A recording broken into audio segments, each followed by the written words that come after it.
I rushed to the adjacent tent. Then, from the 3 remaining nostalgia candies, I took one and fed it to the unresponsive student lying there, the student named Lee Subin. Unlike the others, this student had gone missing days earlier, before the initial rescue request was even made. Go Yonggen had suggested that a familiar face nearby might help ground him, so the other high schoolers stood beside me, anxiously watching. I tore open the wrapper and placed the nostalgia candy into Lee Subin's mouth. Subin, are you okay? Drip, drip, tears streamed down his face. It's okay, it's okay. The high schoolers rushed in, hugging him tightly. Nostalgia candy restored a person's body and mind to their peak condition, but it didn't erase their painful memories. I stood back and let them help him recover, checking the time. And then, when we couldn't afford to wait any longer, Student Lee Subin, to be honest with you, to get out of here faster, we need your help. I handed him the smartphone with the emergency request attachment. Write down your name and ID, then type Looky Mart and send the rescue request. With trembling hands, the student took the phone. And then he frantically started typing. Help me, please. I'm trapped in Looky, Martelevinunk Noun District, please. It was a message filled with pure desperation. Tears dripped from his eyes as his fingers moved. You did well. Try to rest now. I couldn't bring myself to tell him to spit out the nostalgia candy. If my theory was wrong, then maybe I would need to save it after all. Leaving the students behind, I stepped outside the tent. Go Yonggyun, who had been sitting nearby, looked up at me. I sat down beside her and kept checking my watch, waiting for that time. For 10 a.m., the opening hour. Agent Bronze began preparing to retrieve the protective item. I calculated how long we could hold out in the second-floor food court if we failed. In the worst case, who should receive the 2 escape items? The moment approached. All 3 of us lifted our heads, staring at the ceiling and the air above, waiting for the signal.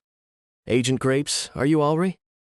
Looky Mart's doors are now open. We welcome our valued customers with bright smiles today. A cheerful announcement.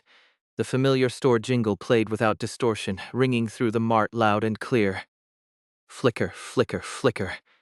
Bright fluorescent lights flickered on. Sunlight began streaming through the glass windows, and the grotesque employees vanished as if rewinding.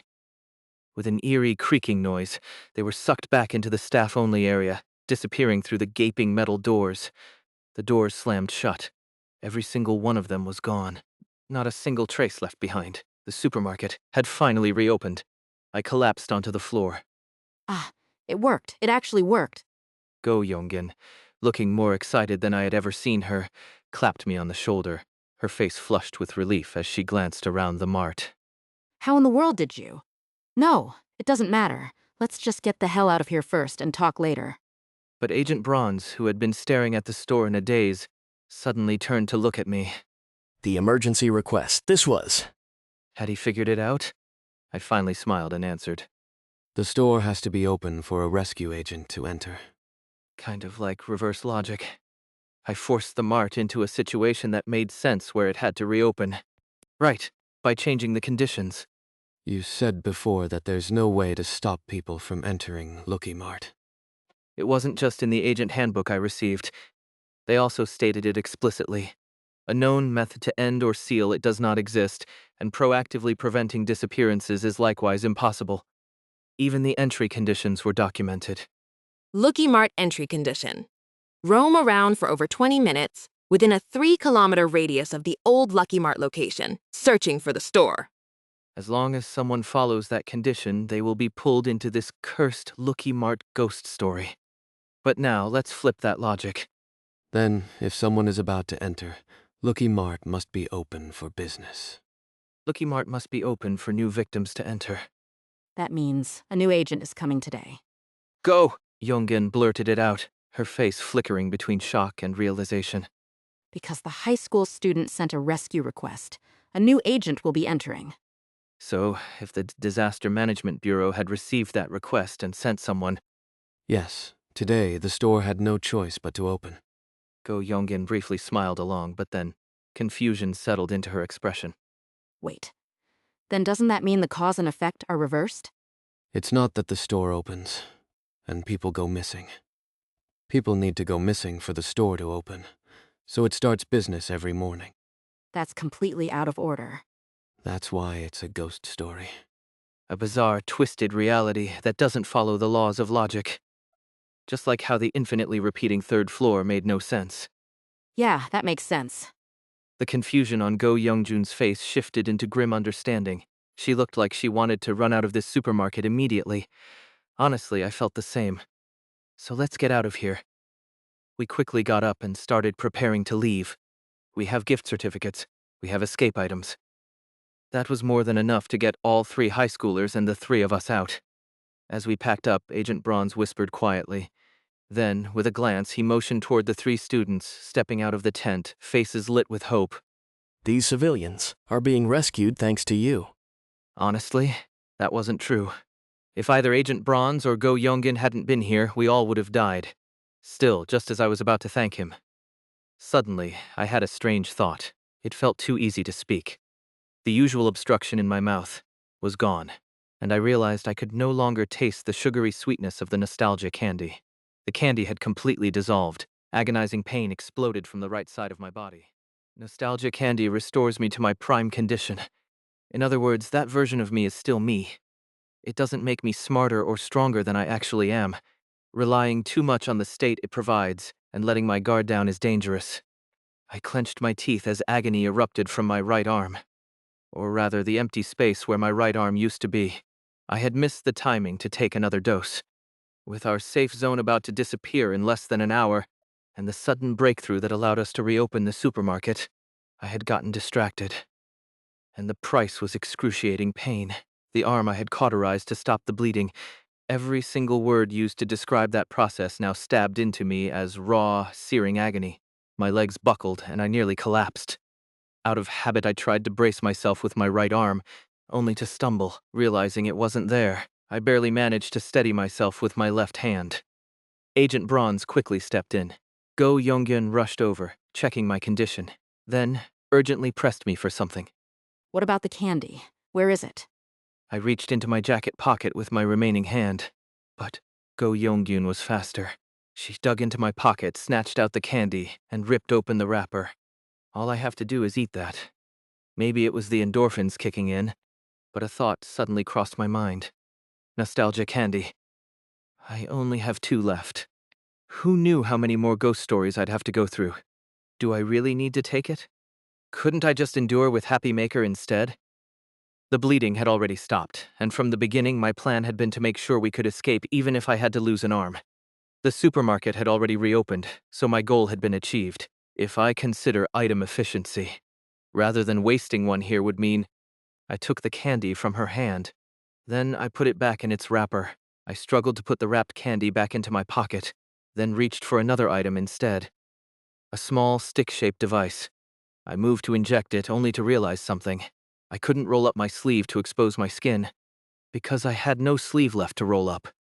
Agent, I'm sorry, but could you inject this for me? But the way Agent Bronze's expression hardened told me that he knew exactly where this item came from. Delusion Home Shopping. This isn't the time for that. Just. Fortunately, instead of arguing, Agent Bronze took a deep breath, rolled up my remaining sleeve, and injected the Happy Maker. The drug surged through my veins instantly. The pain faded. Calmness settled in, an eerie peacefulness. Anxiety and panic shattered into dust, drifting away. And then nothing. I stood up smoothly, without stumbling this time, but an unsettling silence hung in the air. I can still move fine for now, so I'd rather hold off on using the candy. The item was too valuable to waste. Go Youngjun seemed to read that thought directly from my expression. My batchmate from Daydream Inc. let out a deep sigh, then deliberately looked away with a complicated look on her face. She must have understood at least to some extent, but one person didn't. You've been walking around in this condition? Agent Bronze was staring at my missing arm, his face blank with disbelief. Then, as if realizing something, his eyes snapped back to mine. He had just figured it out. What the regeneration potion I gave him was supposed to be meant for. The Happy Maker kept my mind completely level. I exhaled slowly, then even forced a small smile as I answered, with a rational explanation, one that he couldn't argue with. Listen, it was the rational choice. I wasn't in immediate danger without treatment, but you were dying. And if a veteran like you hadn't joined our group, the civilians who requested rescue would have been in even greater danger. From the start, I hadn't taken account for the 2 high schoolers who Agent Bronze had been protecting. My original rescue plan was based on a 3-person survival strategy at the stairwell.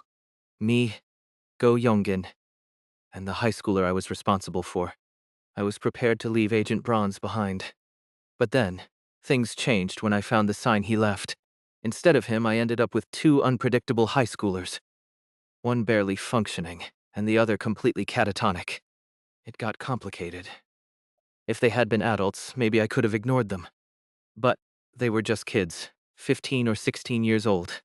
Abandoning them wasn't an option, not for a contemporary person's perspective. In the end, the best decision was clear. And since I couldn't afford to waste nostalgia candy, the best alternative was the regeneration potion. Logically speaking, even without my personal long-term strategy, it was the most rational decision as a rescue agent. So, I still think my decision was the most logical one. But Agent Bronze's expression darkened. When he finally spoke, his voice was strained. However, at that moment, all 3 agents snapped their heads toward the sound. Someone had been hiding behind the tent watching us, and in his panic he dropped a camping cup. The culprit fumbled, hastily picking it up and placing it back while glancing at us nervously. One of the high schoolers Agent Bronze had been protecting. I quickly pulled my jacket over the missing part of my arm, concealing it. Let's discuss this outside the supermarket. Agent Bronze opened his mouth slightly, as if about to say something. But then, his expression twisted in regret. Without another word, he simply lowered his head and walked away toward the far end of the camping section. Go Yoongjun sighed, glancing between me and Agent Bronze, then quietly followed after him. Meanwhile, with the high schooler still looking hesitant, he shuffled over to me. The student hesitated, then finally spoke properly. I mean, about what I said before. It seemed like he had realized something from listening to our conversation, that the agents had been risking their lives to save them. And now, he was thinking back on his own behavior. His outbursts, his mistakes. Even adults get emotional in extreme situations. How could I expect a kid to be any different? The fact that he was apologizing at all was already more than I expected, even if, deep down, part of his apology came from fear. Or from the worry that if he pissed me off, I might abandon them and escape alone. It's fine. Apology accepted. Just hold on a little longer until we get out of here. This time, when we leave, I'll steal properly. I patted his shoulder with my remaining hand. This time, we won't have to steal anything. Because we weren't taking that risk again. The student looked a little confused but nodded, then quietly returned to his friends. For a moment, I was left alone. It felt a bit awkward. Maybe I had gotten too used to having a friend who completely understood my thought process. Now only the final steps remained. Even with a larger group, we have 2 different escape methods. I reached inside my jacket and pulled out the most carefully guarded items in my possession. Then, I sat down quietly and went over my final plan one more time, until everyone was ready. You both have the candy in your mouths, right? I checked on the high schoolers as they looked out for each other, then turned to the agents. The 2 of them, who had meticulously restored the camping section to its original state, met my gaze with tense expressions. All the briefings were done. It's time to leave. The 6 of us left the 3rd floor and calmly began descending. Faint echoes of an old pop song, laughter, and shopping carts rolling filled the air. No way, that's too expensive. Put it back. The lively chatter of shoppers surrounded us. It had only been 3 or 4 days, but the normality of it felt overwhelmingly comforting. Of course, these voices of the past neither saw us, heard us, nor acknowledged us. A creeping unease still lingered. One of the high schoolers broke the silence. I warned him quietly, nudging him forward. I had already seen what he saw. At the bottom of the escalator, someone was standing still, staring at us blankly. Bloodshot eyes, filthy clothes, lips murmuring something incomprehensible. Once, that person must have been ordinary too. Someone who had just gone out for a quick grocery run at night, still wearing the same casual outfit he had worn months ago. A long-term missing person. I pulled the high schooler closer to me. Don't smile. Don't look nervous. If you smile, they think you know a way out. and follow you. If you look anxious, they sense weakness and follow you. We can't save them. There was no point in torturing ourselves with either false hope or fear. The high schooler swallowed hard and nodded, lowering his head as he stuck close behind me. The long-term missing person watching us dragged his broken leg and tangled hair as he stepped onto the escalator. Because he wanted to leave, but he wasn't the only one. I could feel the stares. Behind the butcher's counter, behind the promotional display stands next to employees. Murmuring, crying, laughing, staring blankly.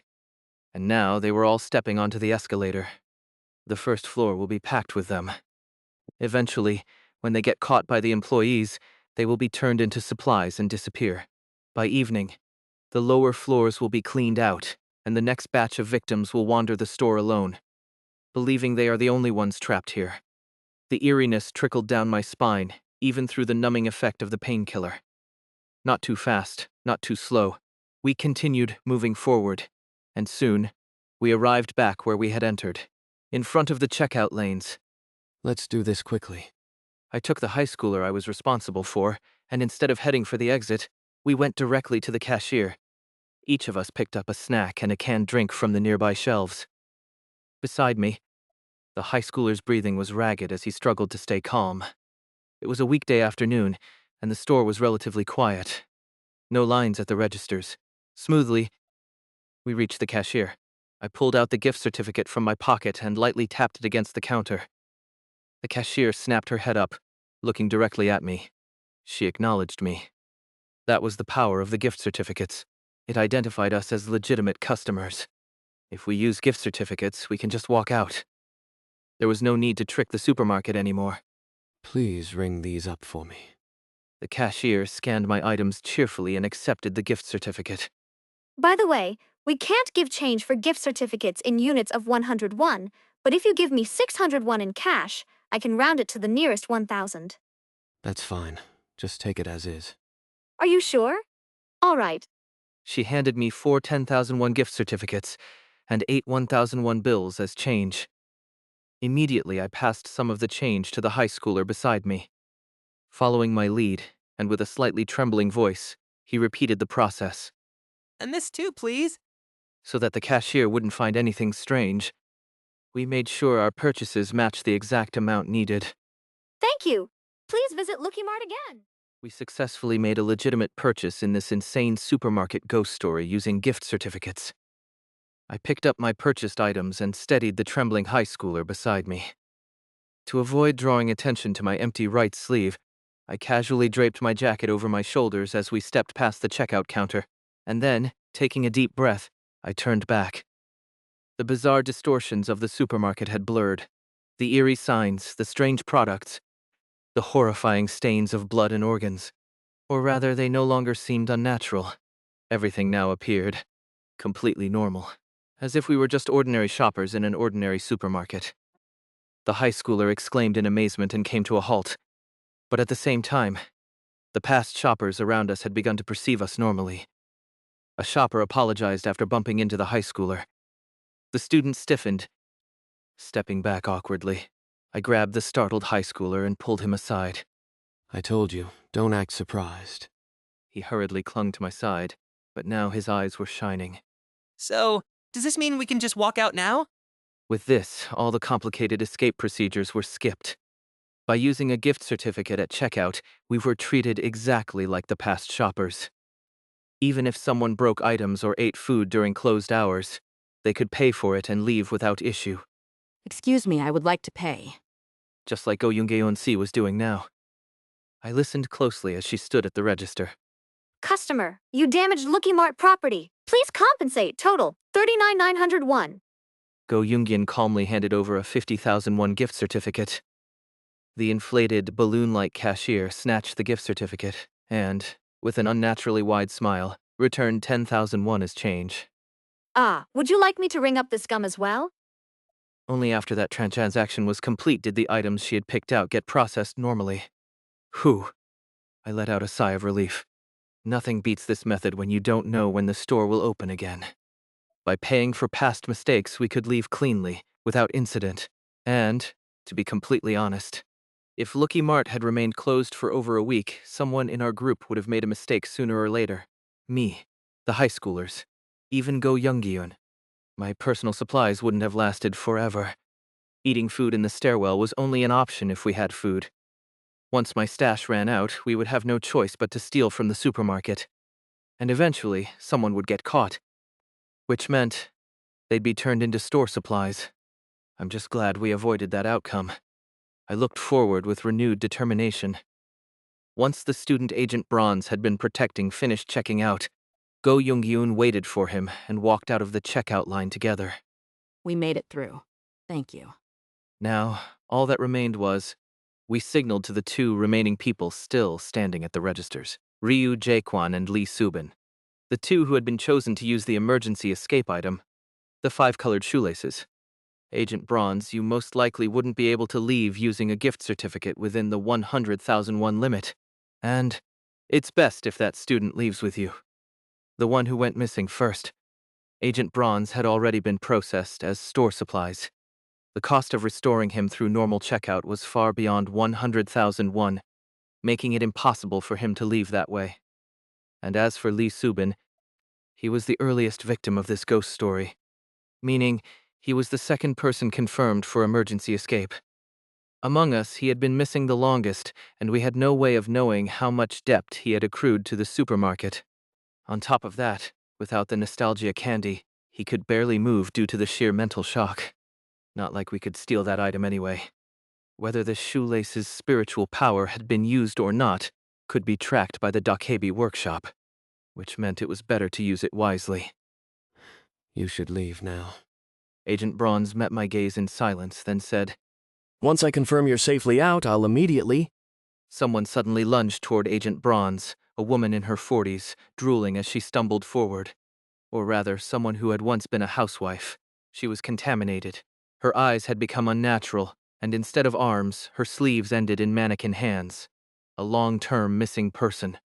You can get out? You're talking to them. Ha ha ha, let's go out, let's go out. She had realized Agent Bronze was with us. I thought we could just check out and leave without an issue. Causing a commotion with normal shoppers would draw in employees, which usually prevented the missing persons from interfering. But that assumption had been too logical. Once someone is corrupted by the ghost story, their desires can become twisted, a single-minded, obsessive urge to escape. I want to leave too. I want to leave too. Give it. Give me the gift certificate. The surrounding shoppers turned to look. The cashier's gaze fell on us. Cussmobber, you have damaged Look Mart. Compensation. Total 5218 240 1. No, this can't happen. At the very least, if we had to run, we could leave these people behind, but those two couldn't get caught. I dashed back into the store, blocking the cashier's view as I shouted. Without hesitation, Agent Bronze subdued the missing woman, pushing her aside just long enough to grab the high schooler and tie the shoelaces. Huh! Scary, scary! Let me leave! With panicked screams and the cashier's distorted voice as the backdrop, the two of them vanished, as if they had been erased from existence. Phase 1 escape. Ryu Jaekwon, Lee Subin's success. But we had no time to catch our breath. Can you leave? Can you leave? I want to go too. They have money. With attention drawn, other long-term missing persons began to mutter, emerging from behind displays, escalators, and restroom corners. I sprinted toward the counter, yelling, The candle! The candle! Go Younggyun had already drawn it, pulling the high schoolers behind her. The three of them ran toward the exit. Then, Go Younggyun shoved only the two high schoolers through the glass doors. The moment they stepped outside, they vanished. Phase 2 escape. Jangmin Seo, Hyeon Jaehoon's success. Then Go Younggyun bolted back inside. Noru, grapes, whatever you're doing. She frantically waved at me while gripping the candle. I rushed into the glow of the flame. But by now, the storefront and checkout area had turned into pure chaos. More long-term missing persons were appearing, whispering, approaching. And the employees had begun reacting to the strange situation, turning toward us, ready to confiscate more supplies. But this was the moment I had been waiting for. The moment where only two people remained, a spy and an insider. Wait, just a moment. I reached into my pocket and pulled out the remaining gift certificates. Let's use up the rest of the gift certificates before we go. I quickly stepped back inside the checkout area. From the moment I realized we'd have leftover balance, I had been planning for this. The strange products sold in this supermarket. Just like how I had obtained items from the Death Lane and the Alien Shop ghost stories, this was still a supermarket ghost story. That meant there had to be peculiar abnormal items hidden among the shelves. But among them there must be useful ones. After all, that's what made it interesting. And those items couldn't be obtained by stealing from the past shoppers. Since they were merely repeating their previous actions, all their purchases were just ordinary household goods, which meant I had to find them and purchase them myself. I need to find them fast, before the people who had already escaped started questioning things, and before I'd get caught up in the chaos. I frantically scanned the store. Since it was May, the Children's Day event section on the first floor was packed with toys, and that actually made it easier to find the strange products. They appeared blurred, almost as if intentionally hidden from perception. The special edition products of the Lucky Mart ghost story. I saw a train model, a donut float, a clay set. But I didn't pick them up. I didn't want to take unnecessary risks. If possible, I wanted an item I had already read about in the exploration logs of this supermarket's ghost story. The problem was that most of the descriptions I remembered were only a few words long, and it wouldn't be easy to match them with the exact products. I clenched my teeth and searched both my memory and the shelves at the same time. If I could find something I already knew about. I spotted an event display piled with plush toys, and among them some were blurred. I stepped closer and focused past the distortion to get a better look. A white lizard plushie. The exact same one that had been sitting on Section Chief Lee Jaeun's desk in D-Squad's office. I grabbed the plushie. Yeah. What about you, Youngun-si? She was holding a small item in her hand. We rushed back to the checkout counter, each clutching our chosen items. Behind us, the long-term missing persons were being turned into store supplies. The amounts demanded of them were so absurdly high that they weren't even worth considering. Total comes to 28,001. In the blink of an eye, we had checked out our items and gasped for breath as we hurried toward the exit. If the Bureau doesn't ask, let's just not mention this. Agreed. Thank you. Rather than testing the last bit of Go Yongyun's patience, I obediently ran alongside her toward the supermarket entrance. I'm putting out the candle. We pushed open the exit doors. Maybe it was because we had been trapped inside for days, but my stomach churned. I kept second-guessing whether I had made a mistake somewhere.